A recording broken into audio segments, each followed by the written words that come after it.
If there is anyone out there that would like to share their UFO videos, please send them to us and we may use it in one of our videos. You will get full credit. If you like our video, please give a thumbs up and subscribe to our channel. The story that accompanies the headline is a genuinely strange and barely known one. Certainly, I had never heard of it until today.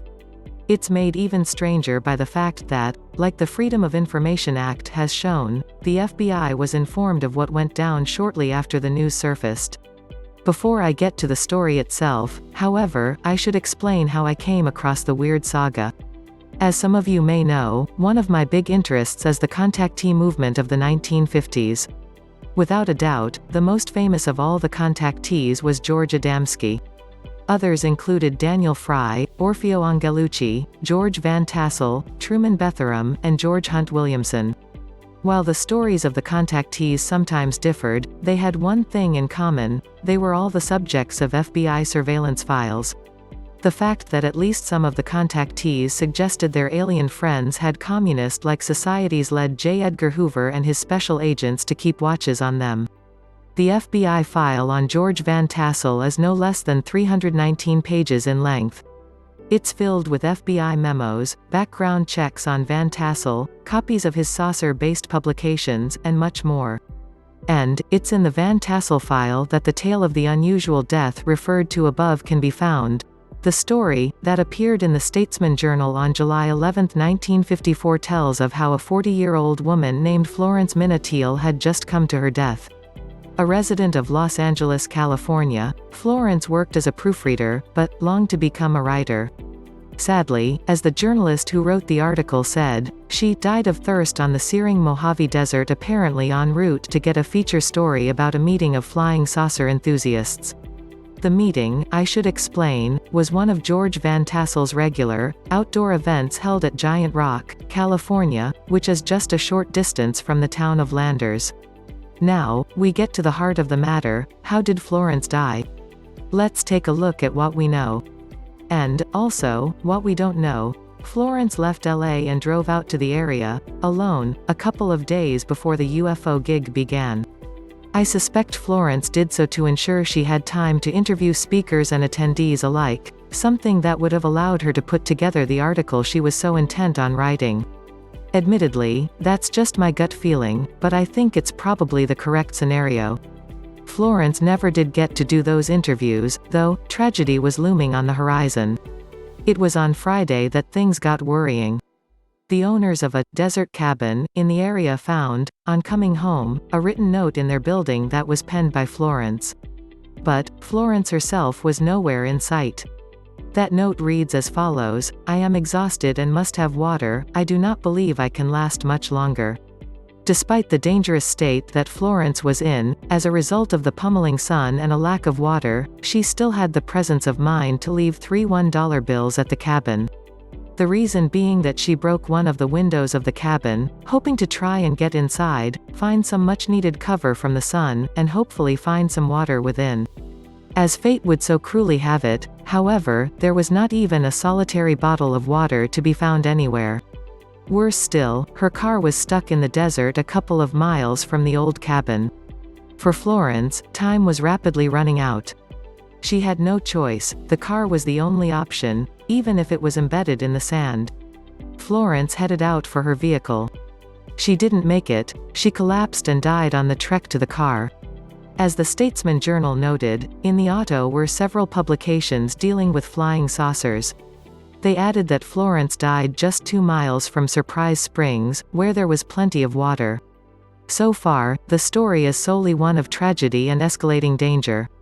And, having been out to the very area itself many times, I know just how dangerous the sun can be out in the area where Florence died. A lack of water and a desert environment, combined, no less, can be deadly. There's another aspect to this story, however. It takes matters down another avenue, as you'll now see. Contained in the FBI's surveillance file on George Van Tassel are references to Florence's death. One of them is a photocopy of another article on Florence from the same time frame. The FBI's copy doesn't identify the name of this second newspaper. The feature, however, is titled, "Black Cat Left to Mourn Desert Death of Writer." The subtitle of the article is, "Animal behaved like it new owner had perished, says friend who took pet." It also shows a photo of the cat, named Topsy, being hugged by one of Florence's friends. That friend was a musician named Adele Arbo, who became Topsy's new owner. Adele told the journalist covering the story that Florence wrote numerous short stories under the Terry Steele name, and that Florence's body was found approximately 15 miles from 29 Palms. Adele said that Florence was metaphysically inclined, adding that she was sure that saucers came from another planet in our solar system and not from worlds beyond. The press noted too that Florence had been a society editor of a community newspaper and had tried her hand at composing as well. Adele had more to say. Florence had been going out to Giant Rock since last October to learn more about the saucers. But I can't imagine why she would go alone, as she apparently did this time. Now, we move forward 1 month. Also contained in the FBI's Van Tassel dossier, is a 3-page typed report of August 4, 1954, that was created for the attention of the FBI. At first, I thought it was the work of a special agent of the FBI. That's unlikely, though, as there are no FBI symbols or letterheads on any of the correspondence. I then wondered if the report might have been the work of a private detective who was doing work for the FBI. That sounds very unlikely, too. As I dug further into the report, however, I came across one particular sentence that pushed matters down a very different avenue. The unknown writer referred to our Marine base. That suggests the writer was a military man who was sharing his findings with the FBI. As for those findings, they revolved around fears that some of the early UFO research groups were subtly and, sometimes, not so subtly, promoting communism by stating that their extraterrestrial buddies were dastardly Reds. The FBI's file also contains a map of the very same marine installation.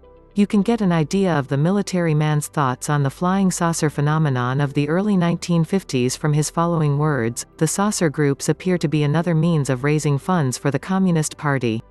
He continued, "The Giant Rock Group, which now has under construction a so-called College of Universal Wisdom, to be located at Giant Rock Airport, is in my opinion teaching and advocating the overthrow of the U.S. government by publishing literature which subtly aids in communist indoctrination, and could provide a substantial amount of revenue as a fundraising front group for the Communist Party."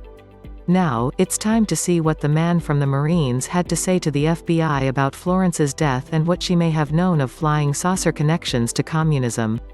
He typed, "Concerning the body found in the desert, that of Florence Minna Teal, it seems possible that she may have made it known to her Saucer Foundation authorities that she knew what was going on and intimated that she was planning to go to the police with her information.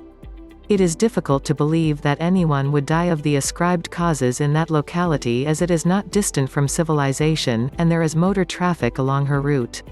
Clearly, the FBI's source was intimating, to a degree, that Florence may have been murdered for what she knew about a connection between UFOs and communism. And also of plans on her part to speak with the police on such matters. The most likely scenario is that Florence died because of 4 issues: a. Her water was gone; b. The sun was taking its toll on her to an ever-growing degree; c. Her car was stuck in the sand; and d. She was probably soon becoming disoriented. On the other hand, though, why did she choose that particular occasion to head out to Giant Rock on her own? Did she really write that note and leave behind those $3? Why did a member of the military feel a need to share his thoughts with the FBI about Florence's death? What caused that same man to suspect Florence was about to go to the police with something she knew? Was this just a sad series of events, dominated by ever-escalating situations under a powerful sun, that led to the death of a woman who had a fascination for the UFO phenomenon? Or, could we be looking at something far more sinister? Maybe, there's still time to solve the riddle.